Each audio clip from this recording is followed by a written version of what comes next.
For today's workout, I decided to do pull-ups with isometric holds and push-ups. So the routine is gonna be 1 pull-up, 1 second chin over the bar hold, 1 second 90-degree hold, and 1 second dead hang. And right after that, 2 push-ups. And then you do 2 pull-ups, 2 second hold each position, 4 push-ups. So you go from 1 to 10, and the push-ups you double on the floor. 2, 4, 6, 8, 10, all the way to 20. The goal of this workout is to do all of this back to back. So as soon as you finish the pull-ups and the isometrics, you do push-ups. And then you come back and do pull-ups again. And you're increasing every set by 1 rep or 1 second. The routine itself, usually I start with from 10 to 1, from the higher number to lower number.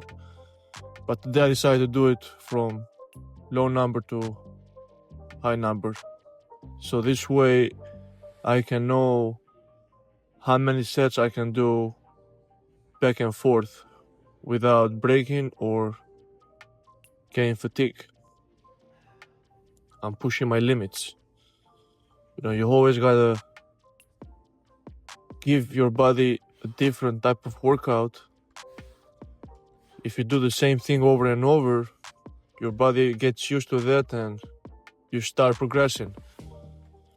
But by combining these things or reversing the order, your body knows that when it comes to the end,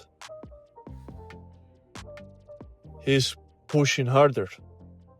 So what I mean by that is everybody can do 10 pull-ups or whatever the number is in the beginning. It's the first set. You're already fresh. You're not tired.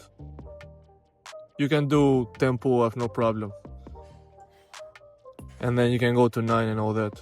But when you start with the low numbers and you do this thing back and forth, you eventually get tired and fatigued. You feel that burn.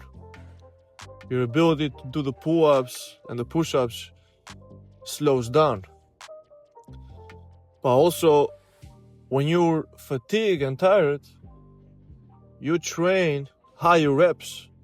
Because let's say I'm at 5 pull-ups right now and 10 push-ups, which is from 5 to 1 or 1 to 5 is 15. And then the push-ups are like 30 push-ups. My body is still warming up at this point, but it starts to feel that burn. So when it's time to do the 6, 7, 8, even though you're tired, I'm pushing my body through the fatigue so I can train hard sets when you're tired, That's the difficult part. You train the pull-ups or push-ups when you're most tired and fatigued. So this way, endurance kicks in and you push through the pain and the burn. That's the point of this workout. So whenever you feel that tired, you don't stop, you keep doing. And the push-up help you to do that. If I was only doing the pull-ups and the isometric itself, I wouldn't be able to do those back to back. The push-up, for some reason, when you do them, they recharge you. They balance you out. Because you're hitting different muscles. You're doing push muscles and pull muscles. So basically, my push-ups is my rest for the pull-ups. And the pull-ups is my rest for the push-ups.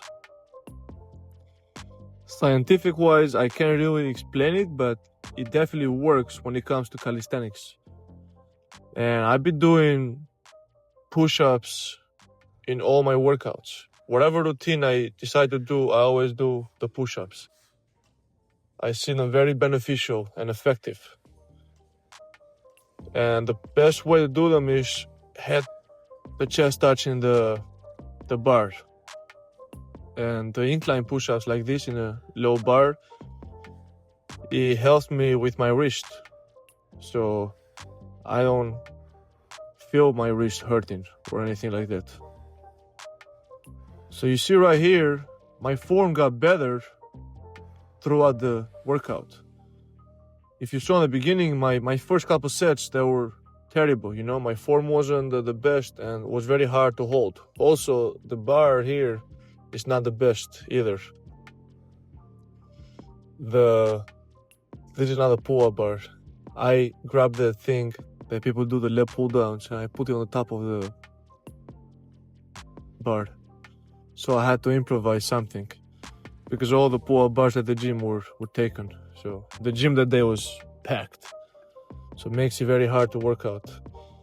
But this is another test. You know, that's the beauty of doing body weight. You're creative and you don't need many equipment to perform and hit the muscles. You can do this setup anywhere with the push-ups. You just need a bar and something to elevate.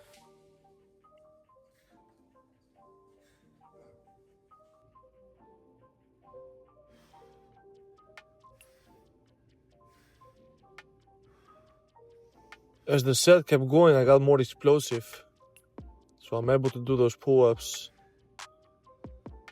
in a better form.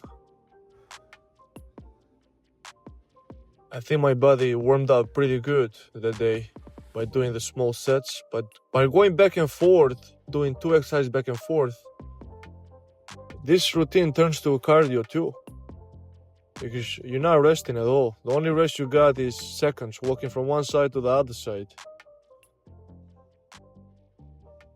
And when you put the time in and you cut the rest, it's totally different workout. If I was doing this with rest in between, it would have been totally different workout.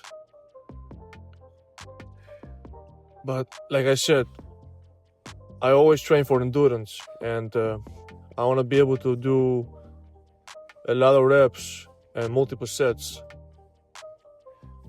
with time, you know. I don't want to do 4 or 5 sets and go home, you know. I want to get the full advantage of my workouts. So next time or next couple weeks, these numbers get very easy and you're ready to increase the number. So let's say today I did 1 to 10. Over time, the goal is to master all this without breaking, and you increase the numbers. You go up to 11 to 1 or 12 to 1. You always increase the numbers. So this workout is 55 pull-ups and 55-second hold each position and 110 push-ups, if I'm not mistaken. Yeah, give it a try. Let me know how it goes. You can start with 1 to 5 and then you double the push-ups on those, or whatever your number is. But start with 1 and then go up by 1, and then if you can't do any more, that's your number. It's a good way to know your limits. If you like this video, like and subscribe. Thank you for watching, and I will see you on the next workout. Peace.